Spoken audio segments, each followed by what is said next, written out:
आप सभी लोगों को अभिवादन। सबसे पहले विश्व नदी दिवस की ढेर सारी शुभकामनाएं।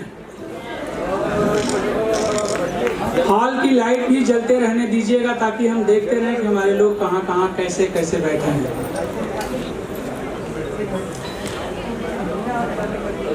विश्वस्य मातरः सर्वाः, सर्वश्रेष्ठ नदियाँ हम सबकी माता हैं, पूरे विश्व की माता हैं। और इस विश्व नदी के दिवस पर, जो कि सितंबर माह के चौथे रविवार को होता है, आप सभी लोगों का मैं स्वागत करता हूं, अभिनंदन करता हूं। खास तौर से हमारे बीच में लखनऊ से चलकर जो अतिथि आए हैं, दिल्ली से चलकर जो अतिथि आए हैं, बिहार से चलकर जो अतिथि आए हैं, 2023 में आजमगढ़ ने जो विश्व कीर्तिमान बनाया, उसके प्रमुख घटक के रूप में हमारे बीच में श्री प्रकाश गुप्ता जी, जो इस समय विशेष सचिव हैं श्री राज्यपाल के, उपस्थित हैं। उनका मैं स्वागत करता हूं, अभिनंदन करता हूं। लखनऊ से लखनऊ विश्वविद्यालय के भू विज्ञान विभाग के हेड ऑफ डिपार्टमेंट डॉक्टर ध्रुव सेन सिंह जी, जिन्होंने ग्लेशियर और नदियों पर ढेर सारा काम किया है, हमारे बीच में हैं। मैं उनका स्वागत करता हूं। और आप लोगों को अब तक किए गए उनके कार्यों से ढेर सारी चीज़ें सीखने को मिलेंगी। श्री मंजीत ठाकुर जी आए हैं दिल्ली से चलकर, जिन्होंने गंगोत्री से गंगा सागर तक गंगा नदी के एक एक इंच जमीन को नापा है, उनकी परेशानियों को समझा है, उनकी ट्रिब्यूटरीज देखी हैं, सहायक नदियाँ, और सहायक नदियों के माध्यम से किसी बड़ी नदी को कैसे जीवित रखा जा सकता है, इस पर उनका बड़ा कार्य है, पर्यावरण पे बड़ा कार्य है, हमारे बीच में है। श्री मंजीत ठाकुर जी का भी मैं स्वागत करता हूँ। ये तीन महारथी जो आपके बीच में आज हैं, नदियों पर आपसे जो चर्चा करेंगे कि स्वस्थ समाज के लिए नदी का स्वस्थ होना कैसे जरूरी है। आप सब लोगों को देख के लग रहा है कि यह विषय जो पिछले 4 साल पहले तक इतना नीरस हुआ करता था, अब इतना नीरस नहीं रहा। हमारे बीच में डॉक्टर सैलेन जी हैं, कार्यक्रम की अध्यक्षता कर रहे श्री अमरनाथ राय जी हैं, आपका स्वागत करता हूं।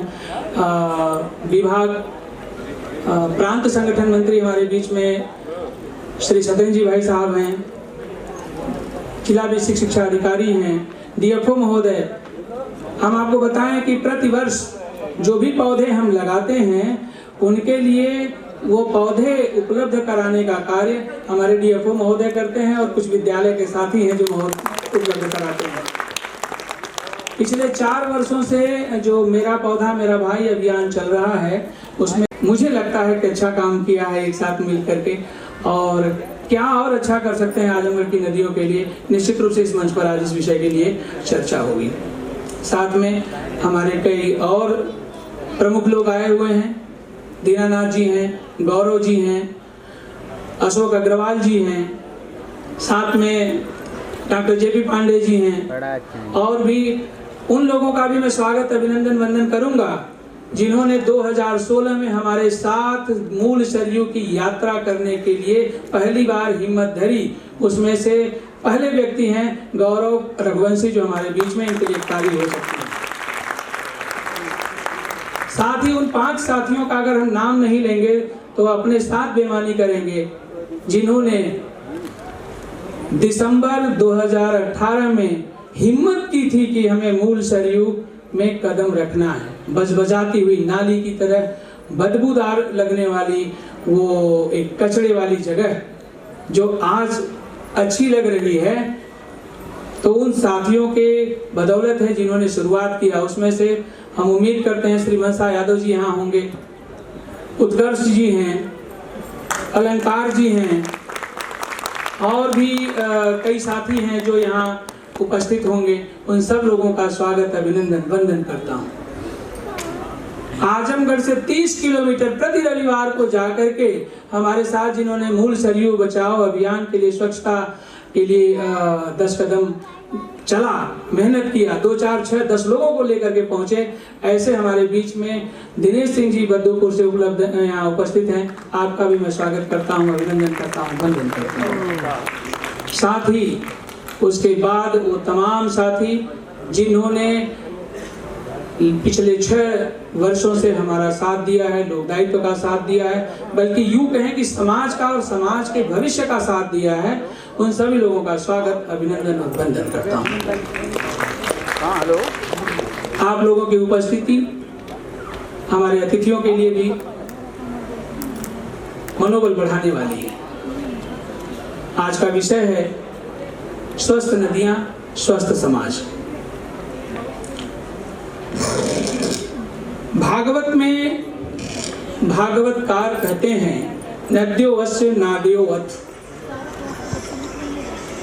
रामचरितमानस में उसी बात को दोहराते हुए तुलसीदास जी कहते हैं सरिता नस जारा। क्या मतलब है इसका?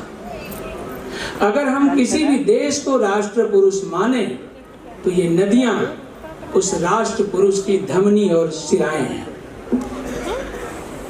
हम सबको पता है कि जब धमनियों और सिराओं में कोलेस्ट्रॉल का कचरा अधिक हो जाता है तभी हृदय रोग शुरू होता है। क्या हम चाहते हैं कि हमारा राष्ट्र पुरुष हृदय रोग से पीड़ित हो? और यदि हम नहीं चाहते हैं कि हृदय रोग पूरे राष्ट्र को हो जाए तो आवश्यक है कि हमारी ये धमनियां, हमारी ये सिराएं साफ सुथरी, निर्मल, अविरल, सदा नीरा होनी चाहिए। अगर किसी समाज को, उसके स्वास्थ्य को, उसकी संस्कृति में रचे बचे स्वच्छता को जानना है तो आप उसके आसपास के जल तीर्थों को देखिए।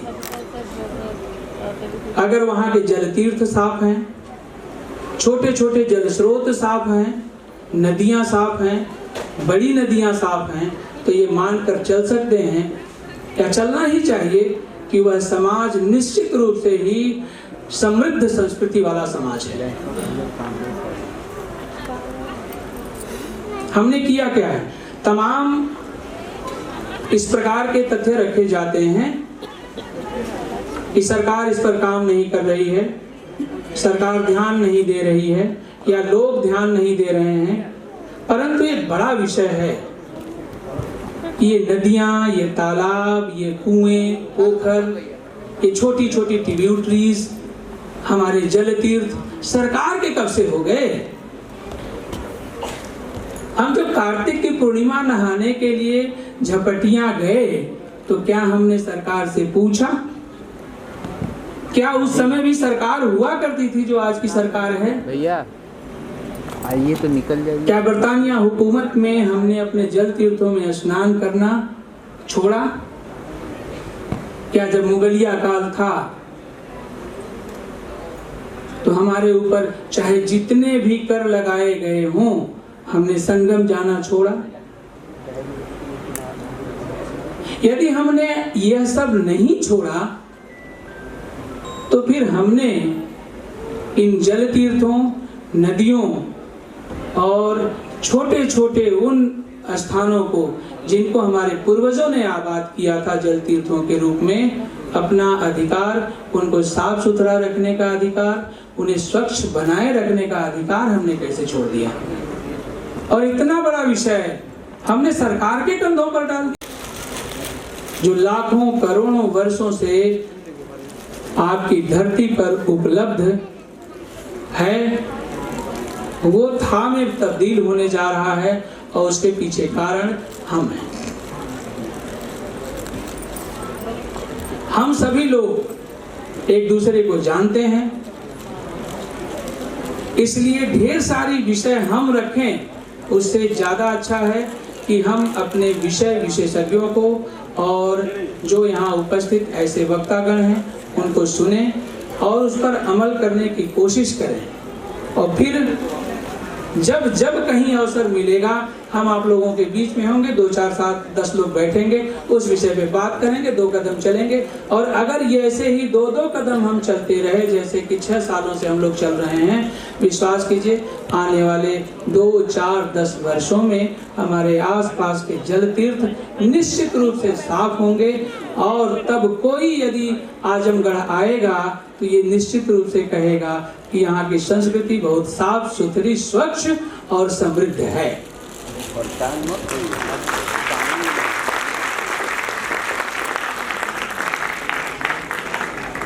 एक विषय कि हम असुरों के साथ हैं, नदियों को, जल तीर्थों को गंदा करेंगे, उनका मार्ग रोकेंगे, अवैध अतिक्रमण करेंगे, या देवताओं के उन कार्यों के साथ हैं जिन्होंने नदियों को आज तक प्रवाहित किया है, उसके लिए युद्ध किया है और इन नदियों को निश्चित रूप से सदा नीरा, प्रवाहशील, निर्मल, अविरल बनाया है।